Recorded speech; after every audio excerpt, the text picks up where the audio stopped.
Mabingwa watetezi wa Ligi Kuu Tanzania Bara, Young Africans, wameanza rasmi harakati za kuimarisha kikosi chao kuelekea msimu ujao kwa kufungua mazungumzo na Singida Black Stars kwa ajili ya kuinasa saini ya kiungo mshambuliaji mahiri Lamin Jarju.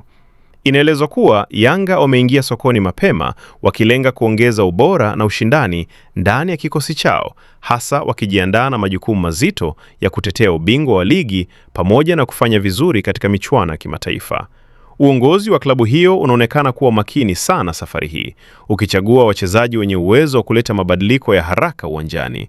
Lengo kubwa la Yanga katika usajili huu ni kuongeza nguvu katika eneo la ushambuliaji, ambapo Lamin Jarju ameonekana kuwa mchezaji sahihi kutokana na ubunifu wake, kasi, pamoja na uwezo wa kufunga na kutengeneza nafasi. Ndani ya Singida Black Stars, nyota huyo amekuwa mhimili muhimu wa timu hiyo, jambo lililowavutia vigogo wa Yanga kuanza mchakato wa kumpata.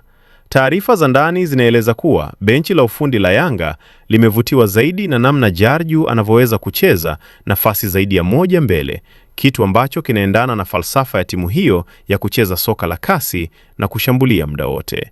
Yanga wanataka kuhakikisha kuwa wanakuwa na kikosi kipana chenye ubora mkubwa ili kukabiliana na ratiba ngumu ya mashindano mbalimbali.